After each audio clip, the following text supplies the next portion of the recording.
আসসালামু আলাইকুম আমার আপারা ভাইয়েরা, সবাই কেমন আছেন? আলহামদুলিল্লাহ, আপনাদের দোয়ায় আমরাও খুব ভালো আছি। আজকে দেখুন কত বড় একটা পাঙ্গাস মাছ নিয়ে আসছে। মাছটা এখন ভালো করে কেটে, মাথাটা কেটে আগে ভালো করে এই যে গুনার মাজুন দিয়ে ধুয়ে নিলাম। আমরা যখন চট্টগ্রামে ছিলাম তখন পাঙ্গাস মাছের উপরের যে মোটা চামড়াটা, ওইটাকে উঠাইয়া তারপরে কেটে নিয়ে আসতো। কিন্তু ঢাকায় আসার পরে দেখি না এইভাবে কোনো মাছের দোকানে এইভাবে কাটে। ভালো করে মাছটাকে গুনার মাজন দিয়ে পরিষ্কার করে তারপরে এখন কাটতে বসলাম। পাঙ্গাস মাছের মাথাটা কাটতে ঝামেলা, আমার খুব ভয় লাগে মাথাটা কাটার সময়।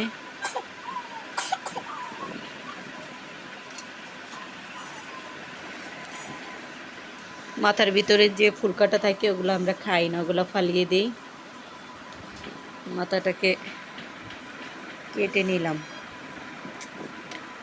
পাঙ্গাস মাছ যখন আমরা রান্না করি তার আগে মাছটাকে ভালো করে ধুয়ে এভাবে কেটে তারপরে গরম পানি দিয়ে ধুয়ে রান্না করি। রান্নাটা দেখাইতে পারলাম না, এখন বসে গেলাম কাপড় কাটার জন্য। আলহামদুলিল্লাহ, আপনাদের দোয়ায় কিছু কিছু অর্ডার পাচ্ছি কাপড় সেলাই করার জন্য। যখন চট্টগ্রাম ছিলাম তখন ভালোই অর্ডারই হচ্ছে। আবার চলে আসলাম ঢাকায় এসে অর্ডারই হয় না, তো এখন দেখি আলহামদুলিল্লাহ ভালোই অর্ডারই হচ্ছে। একজনে 4টা 3 পিস দিয়ে গেল।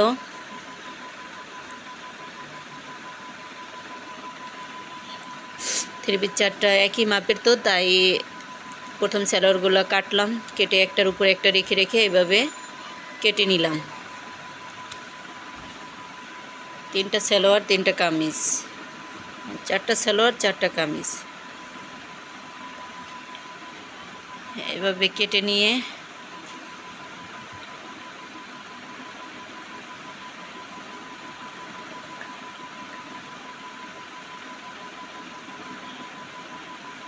ঘরে বসে থাকি, তাই ভাবলাম বসে না থাকি কিছু কাজ করি ঘরে বসে।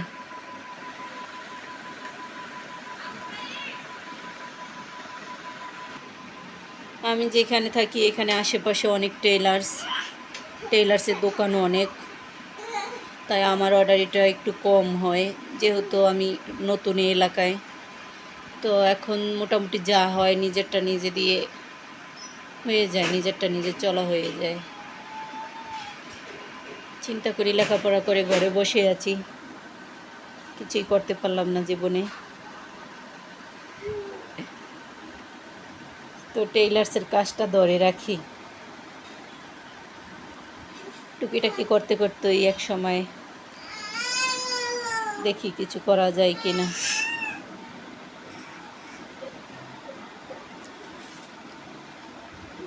তো সালোয়ার 3টা এইভাবে আস্তে আস্তে কেটে নিলাম। আমি অত পাকা টেইলার্স না, মোটামুটি যা পারি আলহামদুলিল্লাহ ভালোই পারি।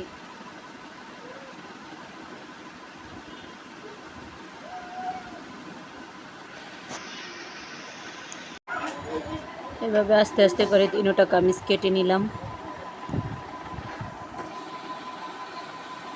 সবাই ভালো থাকবেন, সুস্থ থাকবেন, আমাদের জন্য দোয়া করবেন। আল্লাহ হাফিজ।